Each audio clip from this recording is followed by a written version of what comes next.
Damos la bienvenida a un nuevo capítulo de nuestro programa Con Ojo Clínico, este espacio donde hoy día vamos a estar abordando la seguridad en las escuelas. Hay un retorno ya progresivo a las escuelas, a los colegios. Vamos a estar abordando esto con dos interesantes invitados en nuestro programa. Recuerde que usted puede seguir nuestras transmisiones y toda la programación del canal Uchile TV a través de la señal digital en la región metropolitana en el 11.2 y también a lo largo de nuestro país. Agradecer a quienes semana a semana se integran a nuestra transmisión, siguen nuestro programa, ¿cierto? Y que también siguen nuestro programa el día jueves, en nuestro estreno y también a lo largo de la semana con las repeticiones. ¿Usted quiere ser parte? ¿Usted, señora, usted, caballero, quiere ser parte de este espacio? Bueno, puede escribirnos a nuestro correo canaluchiletv@uchile.cl. Ahí está, ¿cierto?, apareciendo en la pantalla.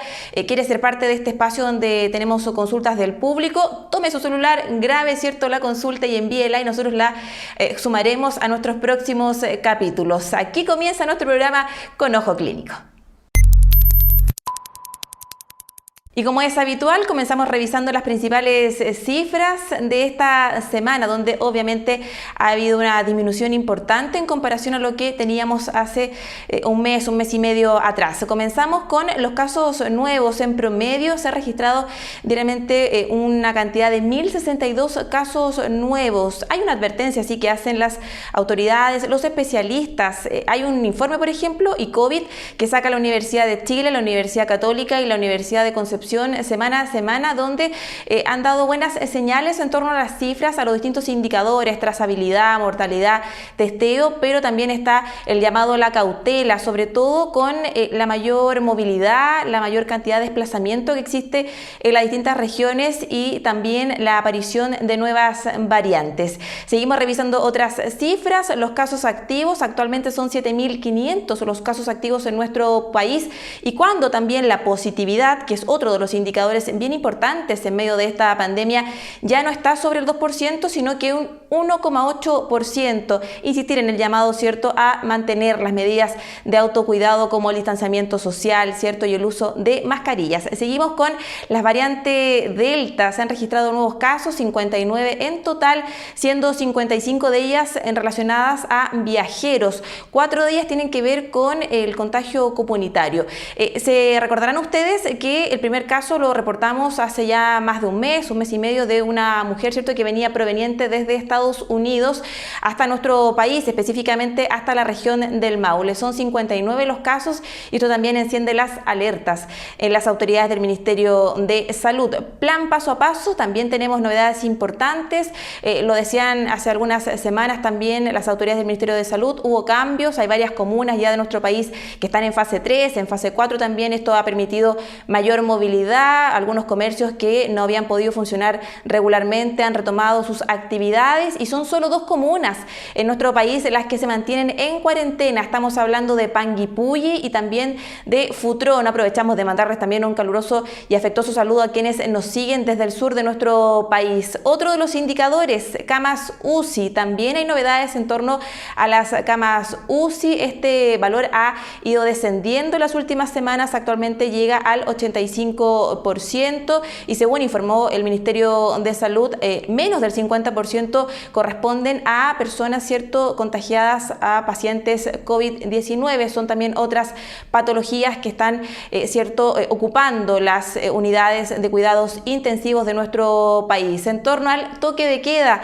otro de los indicadores que revisamos todas las semanas en este programa, también hay importantes cambios. Bueno, se decía, ¿cierto?, que esto iba a estar muy relacionado, la extensión de las 22 a las 0 horas, con la situación sanitaria que tuvieran las distintas zonas. En el caso de la región metropolitana, lo decían también desde el Ministerio de Salud, son cerca de 220.000 las personas que todavía no cuentan con su vacuna y que esto también ha imposibilitado el retraso del toque de queda. Lo comentaba la subsecretaria Paula Daza. Ella estimaba que en unas 2 semanas más podían ya haber novedades en torno a este tema. Y cerramos con la vacunación. El 80% de la población ya ha cumplido con su esquema de vacunación, ya tienen sus 2 dosis y el 87% ya posee una dosis al menos de las vacunas que son parte del plan, ¿cierto?, de la estrategia de vacunación de inoculación de nuestro país.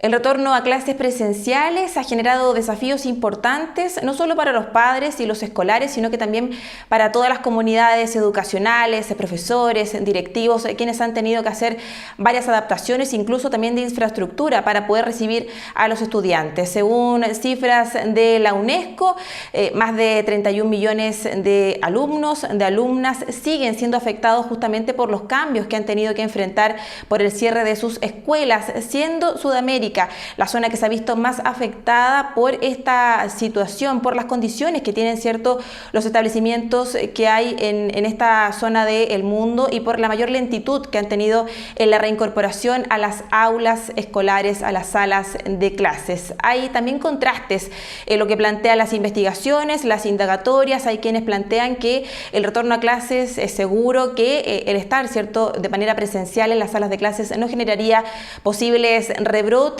pero sin embargo también hay evidencia que marca diferencias en lo que podría pasar, por ejemplo, en Latinoamérica con la sobrepoblación que tienen muchas veces las salas de clases. Sin ir más lejos, la realidad de nuestro país indica que hay varios colegios, establecimientos a lo largo de nuestro país que tienen incluso más de 45 alumnos por sala, y eso también imposibilitaría un retorno ya más importante frente a lo que estamos viendo, que es más progresivo. En nuestro país hace algunas semanas ya lo veíamos, se comenzó con un retorno gradual, progresivo, obviamente muy de la mano de las decisiones que tomen las familias de mandar o no de manera presencial a sus hijos, a sus hijas a las salas de clases. Es algo que estamos viendo en las últimas semanas en nuestro país, y también una situación que ha generado bastantes desafíos en los mismos profesores, que muchas veces se encuentran de manera presencial con 2, 3, 10 estudiantes y el resto de manera telemática, y eso también les genera varias adaptaciones a la hora de entregar conocimientos, el proceso de enseñanza y aprendizaje. Esta realidad, este contexto nos hace plantearnos varias preguntas. ¿Son seguras las salas de clases? ¿Es seguro el retorno a las escuelas? ¿De qué manera poder complementar la mayor movilidad, el retorno a las actividades como lo es la educación con la realidad actual de las cifras? Es parte de lo que vamos a estar revisando en nuestro programa Con Ojo Clínico. Y lo anunciábamos al inicio de nuestro programa, el tema que nos convoca hoy día tiene que ver con las escuelas, qué tan seguras son, y para eso nos acompaña la médico salubrista, académica del programa de Políticas, Sistemas y Gestión en Salud de la Escuela de Salud Pública de la Universidad de Chile, doctora en Salud Pública, Soledad Martínez. Profesora, ¿cómo está? Muchísimas gracias por acompañarnos. Hola, muy bien, muchas gracias. Doctora, partamos contándole a quienes siguen nuestro programa de este estudio, Escuelas Seguras en Tiempos de COVID-19. ¿Cómo surge esta iniciativa? Y vamos desde lo más general primero, los distintos aspectos que esto arrojó. Sí, mira, la verdad es que más que un estudio fue un documento que preparamos con profesores de la Chile, de la Católica, sobre el tema de la ventilación. Sabemos, ha estado medio complicado el tema de la ventilación porque tiene que ver con la transmisión aérea del virus, que es algo que ha sido un poco controversial. Se ha acusado a la OMS de que por mucho tiempo no ha dicho con toda la fuerza suficiente que el virus se transmite además por vía aérea. Antes lo que creíamos es que se transmitía solo por gotitas de Fluger, que son estas gotitas que uno habla y entonces salen Entonces, cuando uno estaba muy separado, por ejemplo, si fuera solo ese el mecanismo de transmisión, no habría problema. O sea, yo podría estar allá, listo, y conversando sin mascarilla y no habría ningún problema, ¿ya? Pero cuando la transmisión es aérea, entonces ya tenemos un problema más grave, ¿ya? Y eso requiere que usemos mascarilla, que estemos en lugares ventilados, que no se concentre el virus, que la mascarilla quede bien ajustada, etc. Porque el aire está contaminado en el fondo, ¿no? Ese es como el problema. Entonces, ha sido muy lenta la respuesta, no solo del gobierno de Chile, sino que en general de la OMS y del mundo, en transmitir esto a la población y decirle, necesitamos ventilar mejor los espacios cerrados, ¿ya? Y uno de los espacios cerrados más importantes hoy día justamente son las salas de clases. Y necesitamos que esos espacios cerrados sean seguros para los niños. Entonces nos juntamos dijimos, bueno, cuál es la evidencia que tenemos, qué es lo que conocemos y qué cosas también se pueden hacer, porque no solo es decir a la gente asústese, sino que además darles algo que hacer, ¿no? Algo que poder intervenir en sus propias escuelas para poder realmente proteger a sus hijos. Y ahí, profesora, entiendo que este estudio, bueno, participan académicos de la Universidad de Chile, también de la Universidad Católica. ¿Se logra vislumbrar qué elementos pueden hacer que una sala de clases sea más segura? Porque la realidad que tenemos hoy día de las salas de clase a lo largo del país es muy diversa. Hay salas que hay 10 niños, hay salas donde hay 45 alumnos. ¿Qué elementos hacen que un lugar como una sala de clases pueda ser más o menos segura? Es muy complicado eso porque depende de varias cosas. Depende de cuán grande es la sala, qué tipo de ventilación tiene, por ejemplo, si tiene ventanas por un lado y una puerta por el otro, además cuánta gente está dentro y por cuánto tiempo. Entonces, depende de todos esos factores. Uno no puede dar como una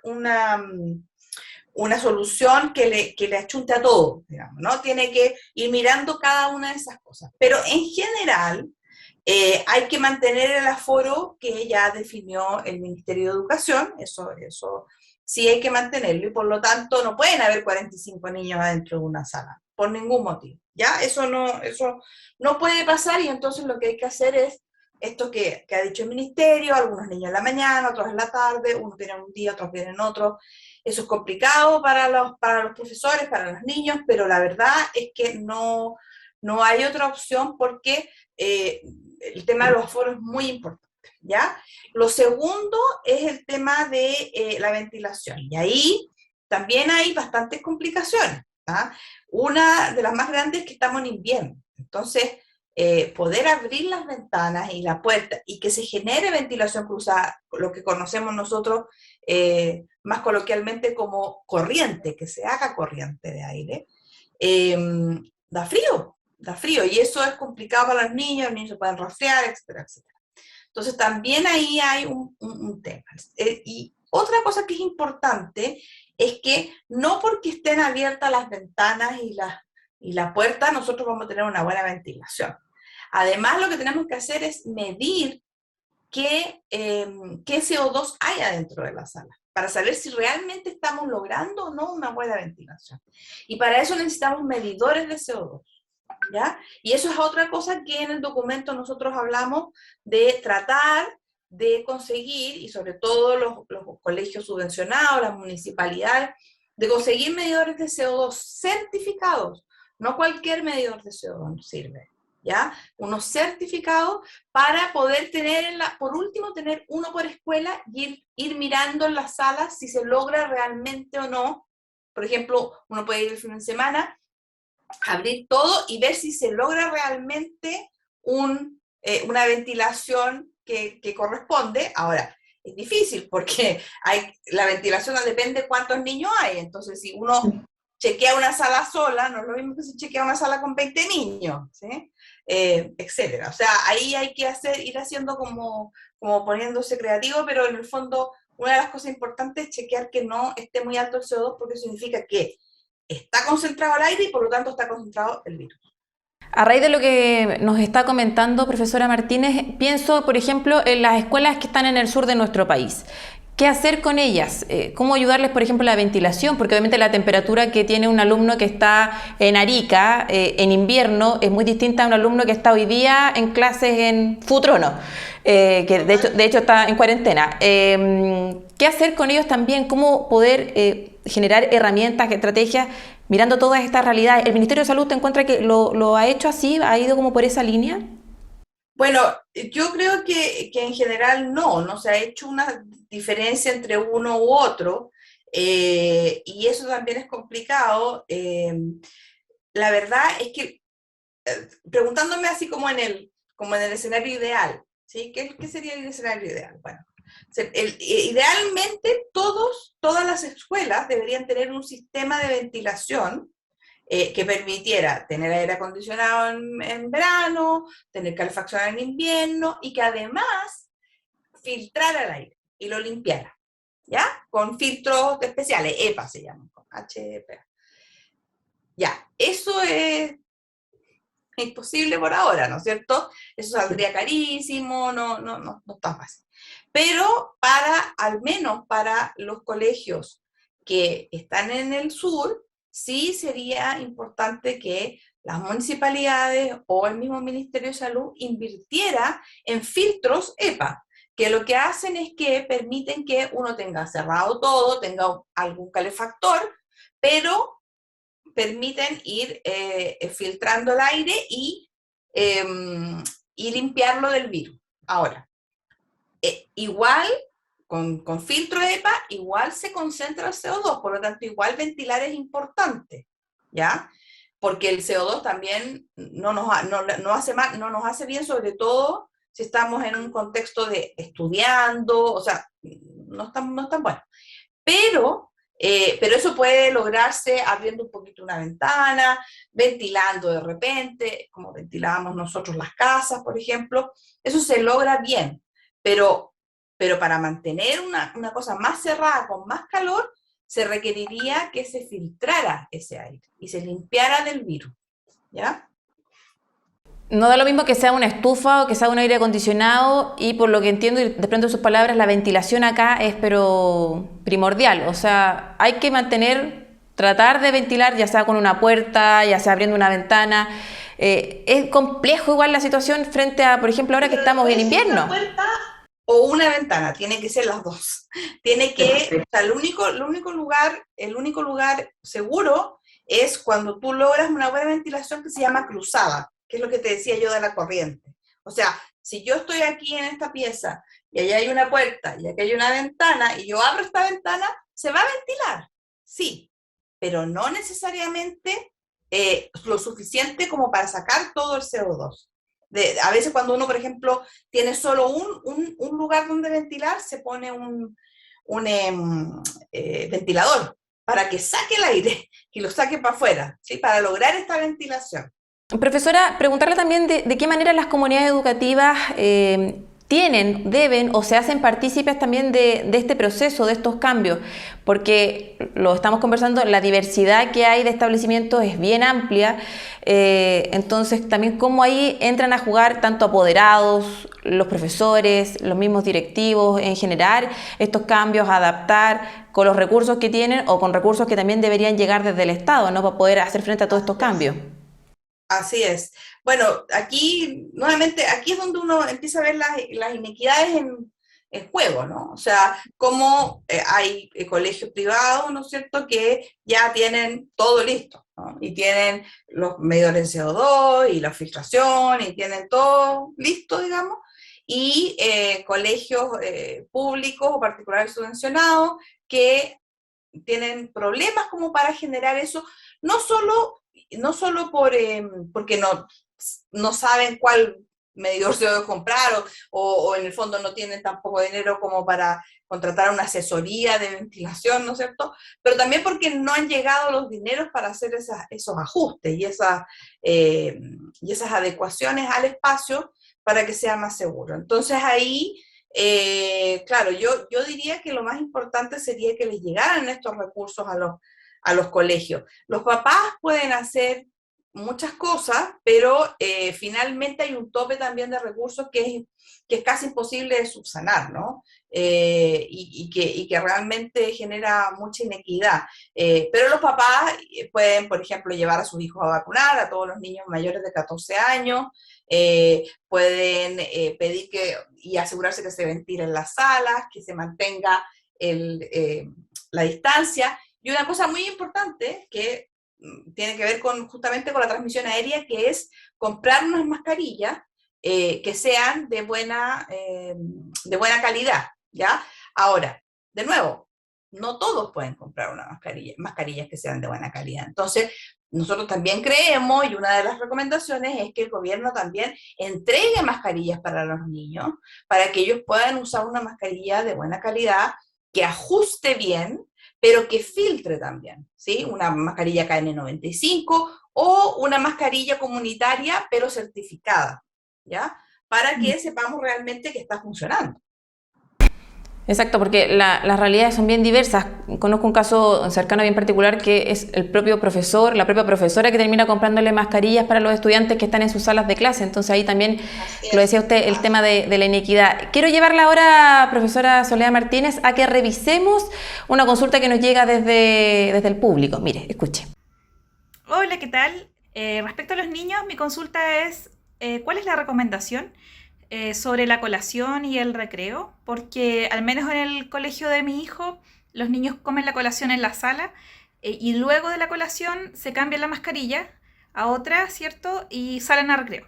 Entonces mi pregunta es si acaso esa es una mejor medida o acaso sería mejor que pudieran comerse la colación en el recreo, considerando que es un lugar abierto para aquellos colegios que tienen la posibilidad de estar en un ambiente climático que lo permita, que pasen el recreo afuera, ¿cierto? En el exterior, no en un lugar cerrado.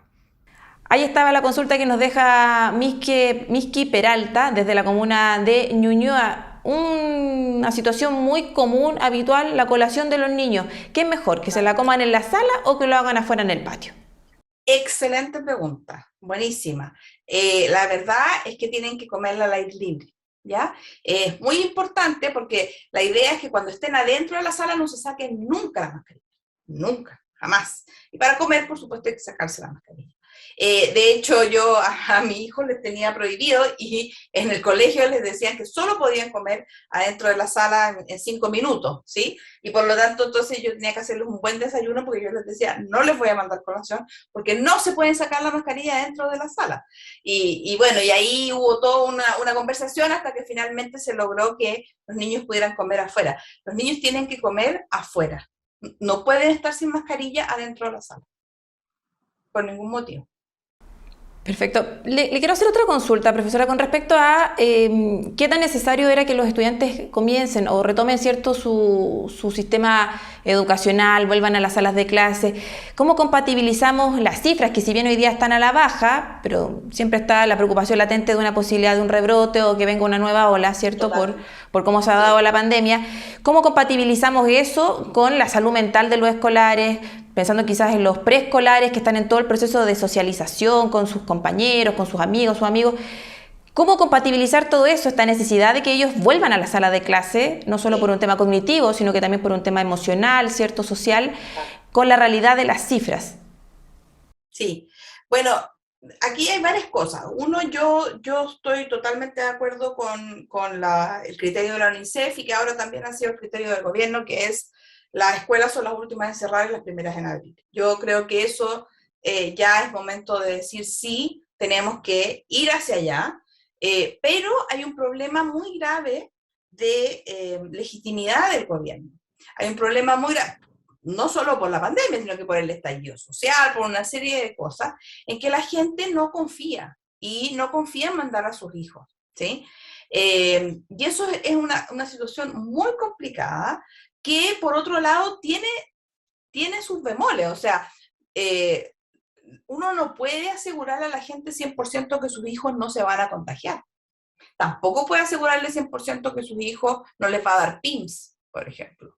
No, no lo puede asegurar 100%, ¿sí? Uno dice, no, hay baja posibilidad porque están usando las mascarillas y porque la ventilación, no sé qué, pero 100% no se le puede asegurar a la gente. Y para eso entonces necesitamos un liderazgo, necesitamos a alguien que diga, bueno, si su hijo se enferma, va a tener atención y va a poder, qué sé yo, no se preocupe y le vamos a dar todas las cosas para que esa probabilidad baje al mínimo, ¿no es cierto? Entonces le damos estas buenas mascarillas, tenemos toda esta ventilación y y vamos a vacunar con Pfizer a todos los niños que podamos, ¿sí? Como que en el fondo también entender que los padres tienen susto, tienen miedo, y el miedo que tienen los padres no es irracional, es un miedo racional, ¿ya? De que los niños se puedan contagiar, porque sí se pueden contagiar.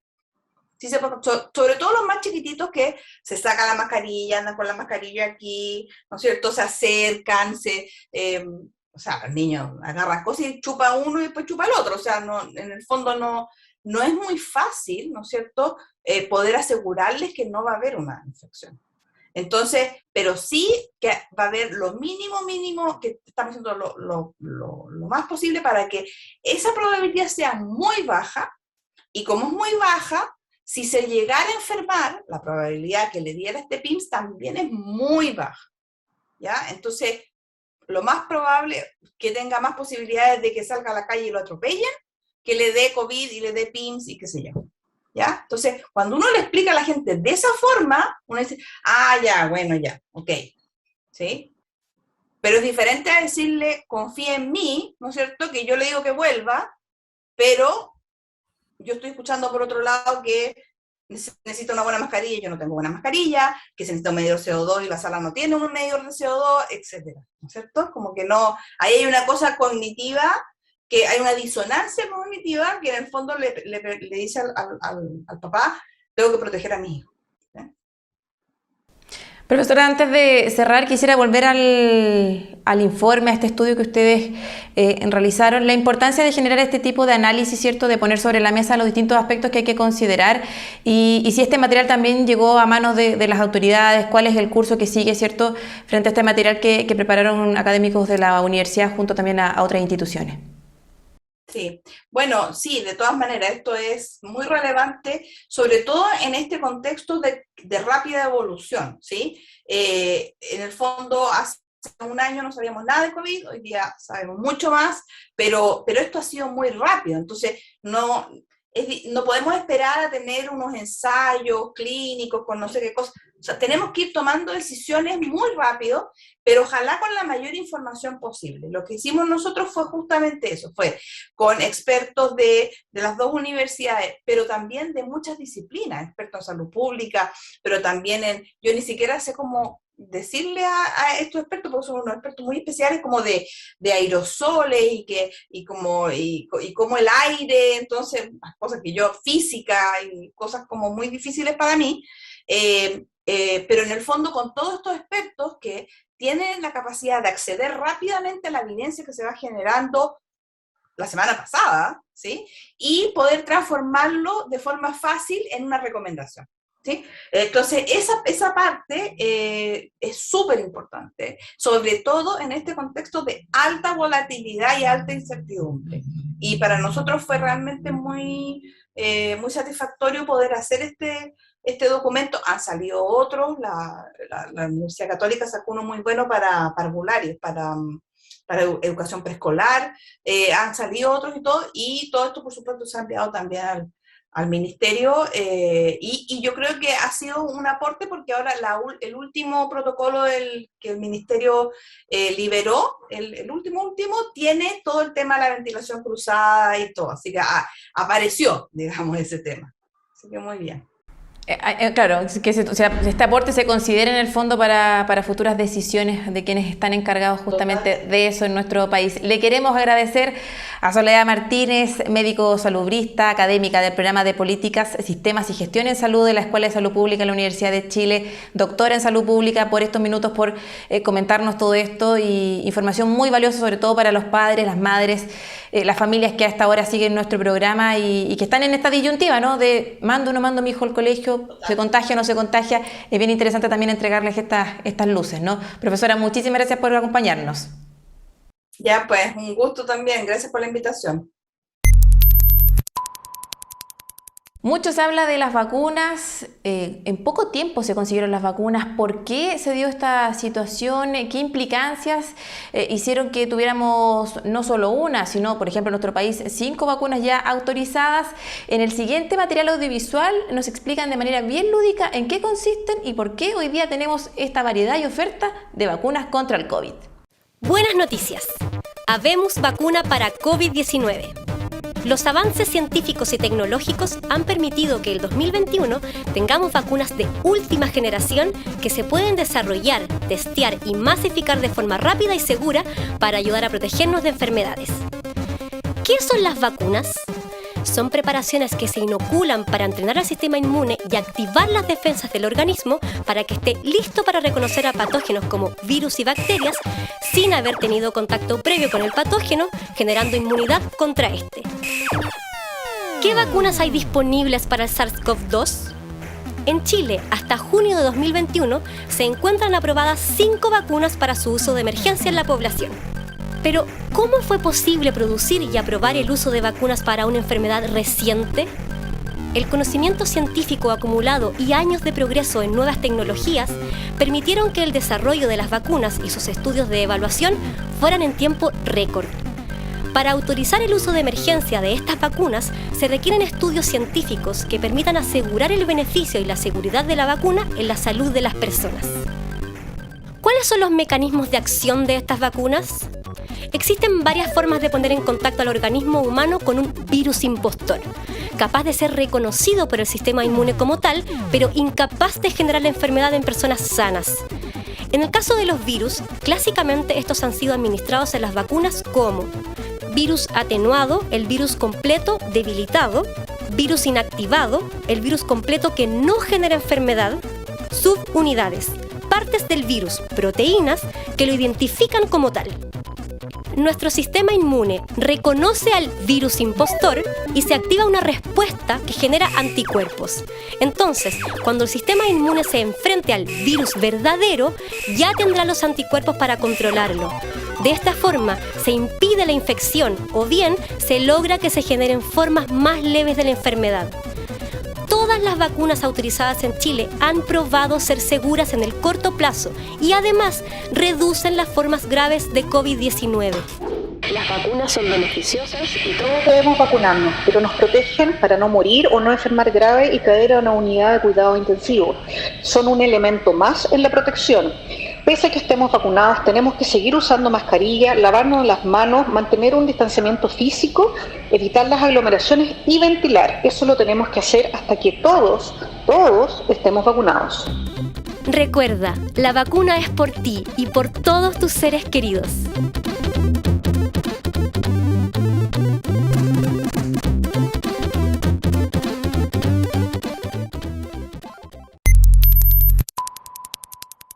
Estamos ya en nuestra segunda entrevista con Ojo Clínico. Nos acompaña Ricardo Finger. Él es profesor, doctor en Ingeniería Eléctrica, licenciado en Física e investigador del Centro de Astrofísica y Tecnologías Afines, CATA, y académico del Departamento de Astronomía de la Facultad de Ciencias Físicas y Matemáticas de la Universidad de Chile. Profesor, ¿cómo está? Muchísimas gracias por acompañarnos. Gracias por la invitación. Profesor, quiero partir preguntándole por este dispositivo. Usted junto a otro investigador, ¿cierto?, de la universidad, crearon un dispositivo que indica el riesgo de contagios. Explíquenos en qué consiste, todo bien clarito para que no nos quede ninguna duda de este dispositivo que ustedes crearon. Correcto. Bueno, este es un esfuerzo conjunto entre el Centro de Astrofísica y Tecnología Afines, el CATA, y el Centro de Modelamiento Matemático, se llama CMM, donde Francisco Foster es el otro profesor que participó de este desarrollo. Y bueno, esto nace a principios de este año, o incluso fines del año pasado, en que todavía estaba la discusión respecto a si el el contagio del COVID era exclusivamente por contacto, o sea, si uno tenía que llevarse las manos a los ojos, llevarse las manos a la cara, que había, digamos, la necesidad de un contacto directo con las gotitas, o si existía la posibilidad de que la contaminación fuera puramente aeróbica, o sea, que uno pudiera contagiarse solo por respirar, por ponerlo de una forma simple. Y todavía en ese entonces, a principios de este año, no estaba la comunidad científica muy de acuerdo. Había gente que defendía que esto no podía ser puramente aeróbico, pero lo que sí era claro era que si esto era aeróbico, la ventilación iba a ser un tema importantísimo en lo que venía de la pandemia. Y el problema es que saber si uno está bien ventilado o mal ventilado no es fácil. Uno no sabe cuánto tiempo tiene que abrir las ventanas, cuánto chiflón tiene que pasar para que el aire quede realmente limpio.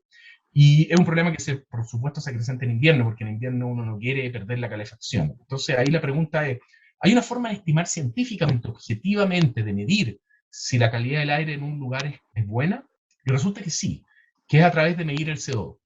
No es que el CO2 mida directamente la cantidad de virus en el aire, ni mucho menos. Lo único que mide el CO2 es cuánto de ese aire ha sido respirado previamente. En el fondo, lo que el CO2 mide, si no hay otra fuente de CO2, la única fuente de CO2 en un lugar es la respiración de las personas. Si es que uno no tiene una estufa, por decirlo, una estufa parafina ahí, Ahí, por supuesto, la medida está contaminada por otros factores. Pero si somos un grupo de personas en una sala de reunión, en una sala de clase, en una casa, la única fuente, la más relevante de CO2 son las personas. Entonces, si uno puede medir el CO2 en el aire, uno está indirectamente midiendo cuánto de ese aire ya fue respirado.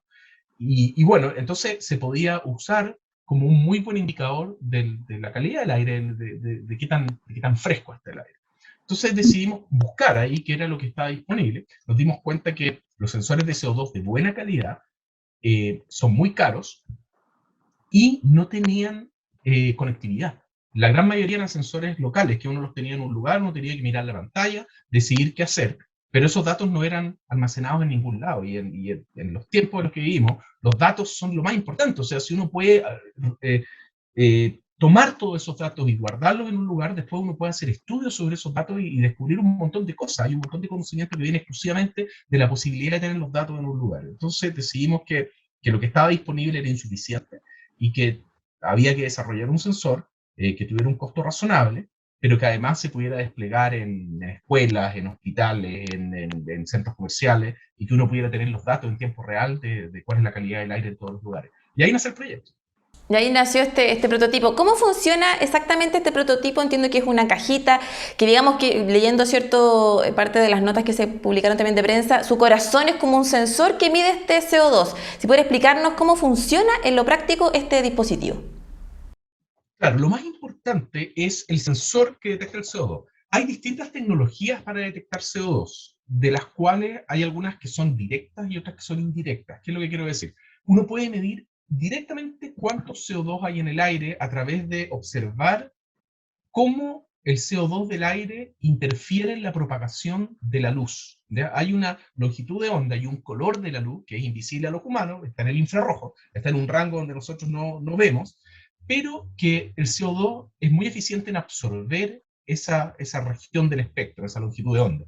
Entonces, estos sensores lo que hacen es que tienen una cavidad en la cual emiten luz infrarroja y la detectan un poco más allá, y si es que hay CO2 en esa cavidad, inmediatamente se produce una absorción de la luz y por tanto uno puede detectar la cantidad de CO2. Esa es una medición directa, porque uno está midiendo el gas en el aire. Hay otras mediciones que son indirectas y que tienen más que ver con otros compuestos volátiles. Miden una cosa que se llaman compuestos volátiles aromáticos, que son unas moléculas un poco más complejas, y tratan de estimar de manera indirecta porque saben, uno estima la proporción de CO2 que debiera haber cuando se producen estos compuestos volátiles, y de esa manera uno hace una estimación indirecta. Hay más pasos, por decirlo de una manera, para llegar al valor del CO2.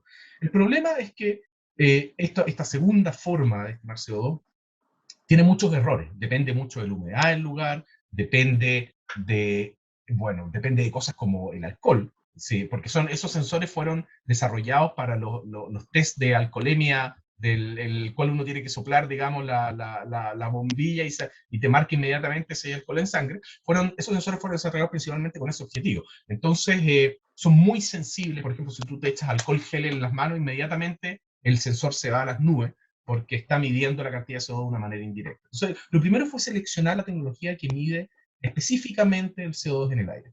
Y lo segundo fue crear un sistema de comunicaciones que fuera independiente de la infraestructura existente en el lugar, porque nosotros dijimos, ya, queremos que esto llegue a hospitales, que lleguemos a las escuelas, en todos lados.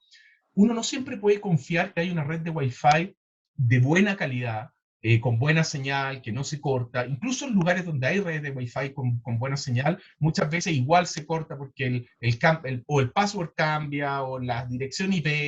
Hay un montón de problemas en usar redes de Wi-Fi cuando existen, y muchas veces no existen. Uno puede esperar que en todo un hospital esté completamente cubierto por Wi-Fi con buena calidad, lo mismo en la escuela. Entonces decidimos armar una red de comunicaciones completamente independiente. Estos sensores arman entre ellos una red de comunicaciones, se pueden comunicar con la central hasta 100 metros de distancia, incluso más, sin necesidad de que haya Wi-Fi. Entonces, esas fueron las dos ideas fuerza que pusimos en este diseño. Un sensor que en sí mismo sea de muy buena calidad, que mida directamente el CO2 en el aire, y luego una red de comunicaciones que no necesite nada previo, solo instalar estos sensores. Ya, y ahí surge, ¿cierto?, este dispositivo que es una cajita. ¿De qué dimensiones, profesor?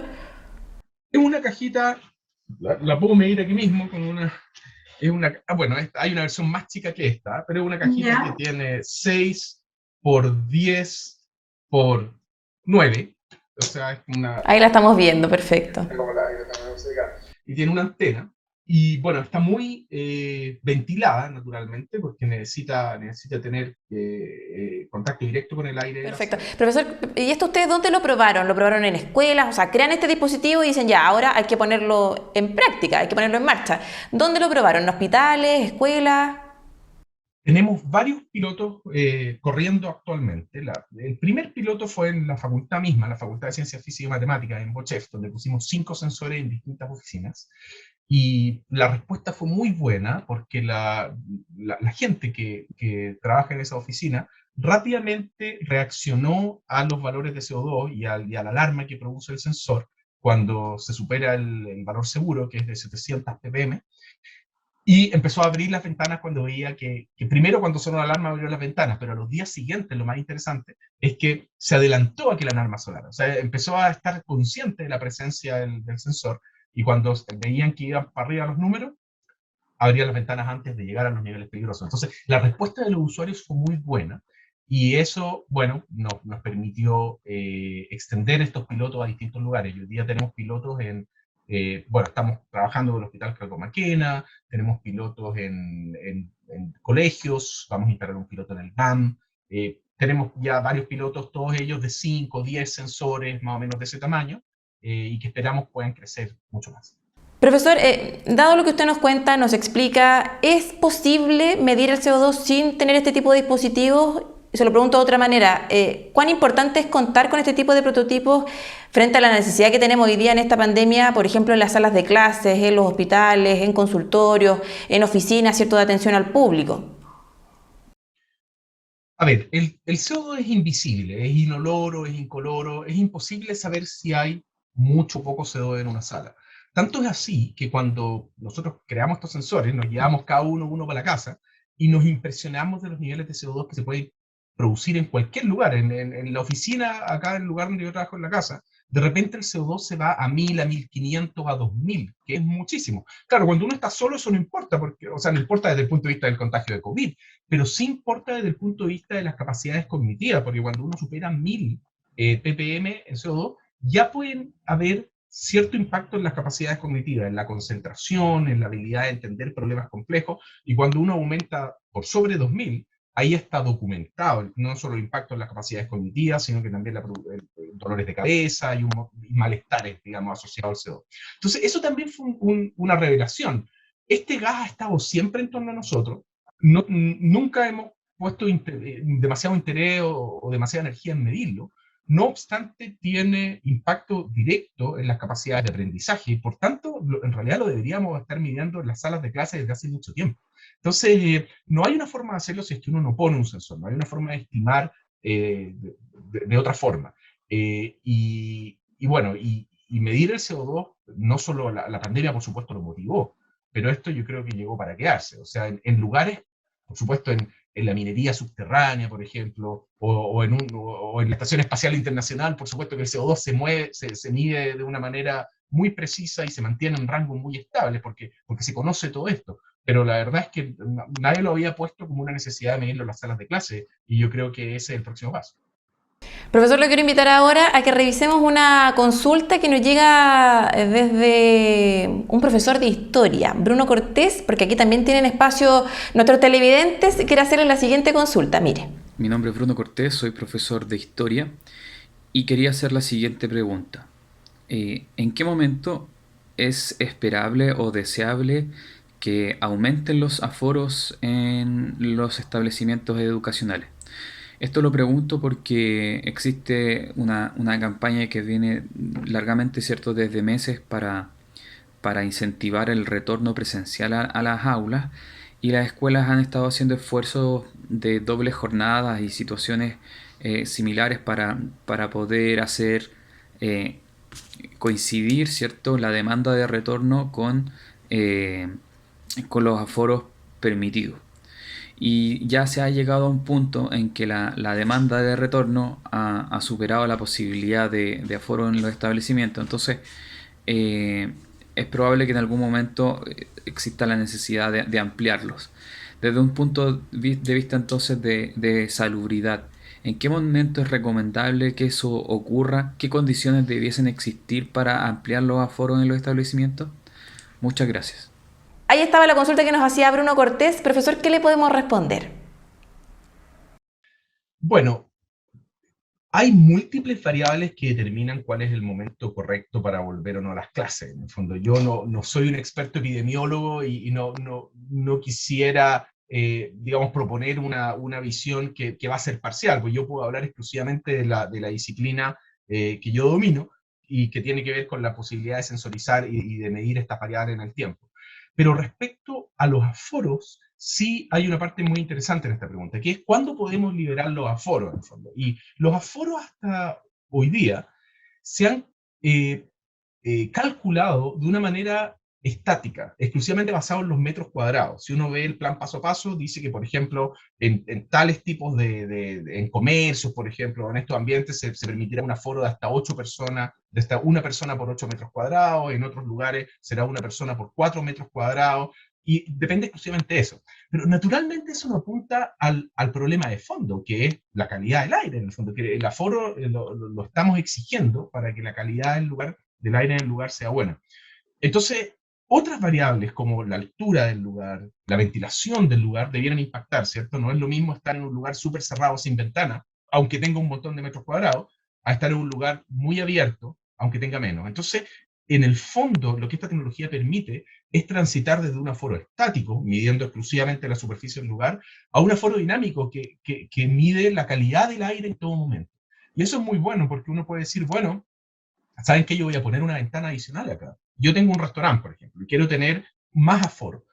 Tal vez puedo invertir en tener una mejor calidad del aire, voy a poner un extractor en un lugar acá, voy a abrir una ventana en un lugar allá, y voy a mantener una mejor calidad del aire, y por tanto sería razonable permitirle más aforo a ese lugar que a un lugar que está cerrado. Entonces, eso es la idea que nosotros queremos poner en el fondo en la mesa, que es movámonos desde un aforo estático, que no mide todas las variables, a un aforo dinámico, midiendo qué es lo que está ocurriendo. Nos contaba usted, bueno, se da esta iniciativa, crean este dispositivo, lo probaron, hicieron varias pruebas, ¿cierto?, de pilotaje. La proyección que ustedes tienen con esto, no sé si han tenido contactos con colegios, con escuelas, con instituciones, como para también masificar su uso ante la necesidad importante que existe de poder medir, justamente para poder ampliar los aforos, para estar más seguros en distintos sitios físicos. Estamos al tope de producción, de hecho. O sea, nos han llegado... ¡Qué buena noticia! Es una muy buena noticia. Nos han llegado muchos requerimientos, nos han llegado muchas solicitudes de pilotos, y así que estamos encargando componentes, construyendo pilotos, desarrollando una nueva versión que va a ser más pequeña, que va a tener todas las mismas características, pero la vamos a poder construir a mayor velocidad, la vamos a traer completamente construida afuera. Entonces, en el fondo la respuesta ha sido muy buena. Ha sido muy buena no solo por parte de los colegios, de los cuales tenemos varios pilotos andando, universidades, hospitales, bueno, municipalidades. Ñuñoa acaba de sacar una noticia, la leí ayer, que también va a incorporar sensores de CO2 está estudiando, digamos, la incorporación de sensores de CO2 en sus colegios. Y de Europa vienen también buenos ejemplos. Por ejemplo, Bélgica definió como obligatorio el uso de sensores de CO2 en restaurantes, pubs y gimnasios. Entonces, mirando todo eso que está ocurriendo en Chile y el mundo, yo creo que esto tiene un gran futuro en el fondo, que esperamos tener sensores de CO2 de aquí a un corto plazo, tal vez en 3 meses primero, 6 meses o un año, en todos lados. Esperamos que nosotros que se nos haga normal ver sensores de CO2 en distintos lugares, y que la gente también sepa cuáles son los valores seguros, y haga que se cumplan. Profesor, y este dispositivo, yo estoy pensando en una sala de clases, ¿lo tengo que instalar en algún lugar estratégico, en una esquina? ¿Hay algo que imposibilite su funcionamiento? Estoy pensando si lo tapo. ¿Cómo funciona también eso? Como en la realidad misma de una sala de clase, ¿tiene que ver si la sala tiene tanto metraje o no hay ninguna condicionante con respecto a eso? No hay. De hecho, es súper importante. Una muy buena pregunta, porque depende mucho dónde se pone el sensor para que la medida que está tomando sea representativa. Yo no puedo poner el sensor ni muy cerca las fuentes de CO2, o sea, de las personas, ni muy cerca de la ventilación, porque si no me va a decir aquí está todo súper, lo pongo al lado de la ventana y me va a decir está todo súper bien, o si lo pongo justo enfrente a una persona que le está respirando todo el rato me va a decir está todo mal. Entonces hay que buscar un lugar que sea representativo, un lugar que esté al menos a 2 metros de la fuente y también al menos a 2 metros de las fuentes de ventilación, de las ventanas.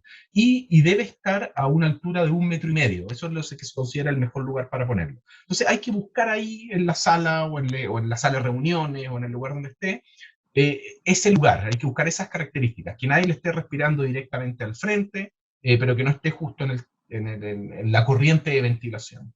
Sin duda, profesor, una muy buena iniciativa que, como usted también nos contaba, ¿cierto? Ha tenido una buena recepción tanto de instituciones, personas particulares, ¿cierto? Que se sienten que este dispositivo puede ayudar frente a la pandemia, a medir la calidad del aire, a decirnos, ¿cierto?, cómo estamos en algún lugar en específico.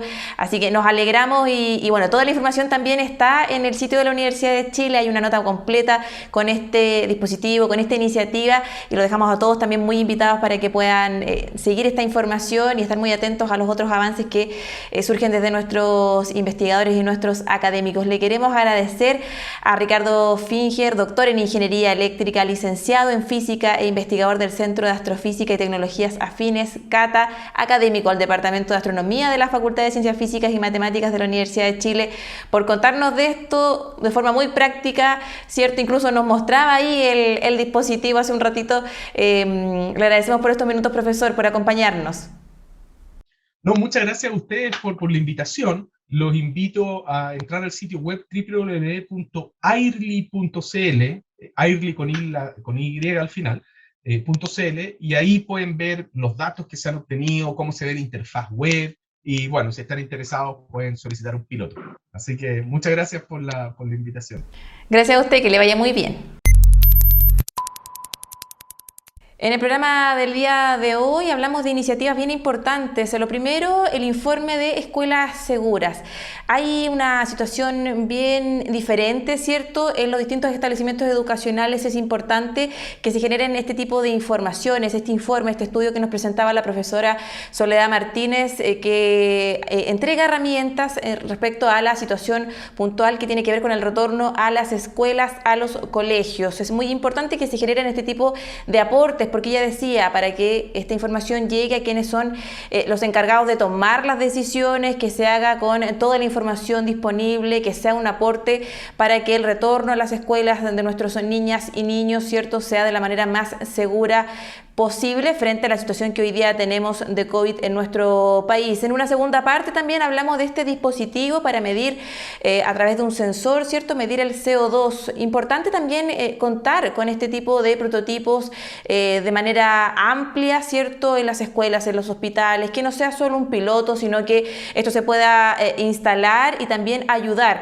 para que el retorno, ¿cierto?, progresivo, paulatino, que ya estamos viendo, la mayor movilidad que se está viendo en nuestro país, también sea de forma segura para todas y todos. Como siempre decimos en nuestro programa, usted siga cuidándose, mantenga las medidas de resguardo sanitario, el distanciamiento social. Si no es necesario, evite las aglomeraciones, no salga de su casa, protéjase.